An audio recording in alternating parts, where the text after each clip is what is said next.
వనపర్తి జిల్లా కేంద్రానికి చెందిన కొండూరు ప్రభాకర్ 9వ వర్ధంతి సందర్భంగా ధ్యానం ప్రవీణ్ 71వసారి యువశక్తి ఫౌండేషన్ ఆధ్వర్యంలో రక్తదానం చేయడం జరిగింది. ముఖ్య అతిథిగా మున్సిపల్ వైస్ చైర్మన్ వాకిటి మరియు ప్రేమ్నాథ్ రెడ్డి హాజరయ్యి కార్యక్రమాన్ని ప్రారంభించారు. వాకిటి శ్రీధర్ మాట్లాడుతూ ధ్యానం ప్రవీణ్ కుటుంబానికి ప్రత్యేకంగా అభినందనలు తెలిపి రక్తదానం మహాదానం ప్రతిరోజు ఎంతో మంది గర్భిణీ స్త్రీలు తలసేమియా, డయాలసిస్, క్యాన్సర్ రకరకాల కారణాల వల్ల బ్లడ్ దొరకక చాలా అవస్థలు పడుతున్నారు.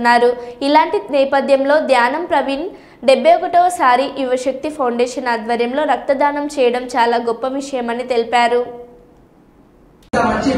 కార్యక్రమానికి ముఖ్య అతిథిగా ఉన్న మన మాజీ మున్సిపల్ వైస్ చైర్మన్ శ్రీధరన్న గారు రావడం చాలా ఆనందంగా ఉంది.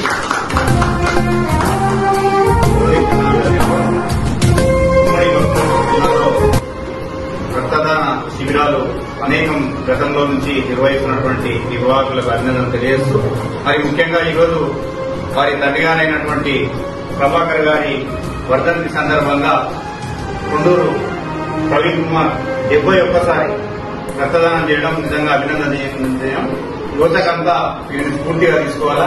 ఎందుకంటే రక్తదానం, ప్రాణదానం అనేక ప్రమాదాల్లో గాయపడి చాలా మంది రక్తం దొరకక చనిపోయినటువంటి సంఘటనలు మనం చాలా చూస్తాం.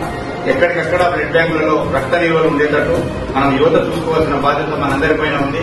ఇతరుల ప్రాణాలను కాపాడడంలో మనకు గొప్ప ఆత్మసంతృప్తి చెందుతాం. కాబట్టి దయచేసి అందరూ కూడా అన్ని దానాల కన్నా రక్తదానం మిన్న అనేది సంకేతం యువతకు పంపాల్సిందిగా యువశక్తి ఫౌండేషన్ వారిని కోరుతూ సందర్భంగా మరొకసారి ప్రవీణ్ గారిని మనస్ఫూర్తిగా చాలా యువత అందరికీ కూడా స్ఫూర్తిగా చాలా ఆనందంగా ఉంది. తన కుమారుని కూడా తమ అడుగుజాడల్లో సేవా మార్గంలో కూడా నడుపుతూ అతని కుమారుడు ధ్యానం గౌతమ్ కుమార్ గారు ఇప్పుడు 3వసారి రక్తదానం చేయడం యువత అందరికీ కూడా చాలా స్ఫూర్తిని ఇస్తుంది.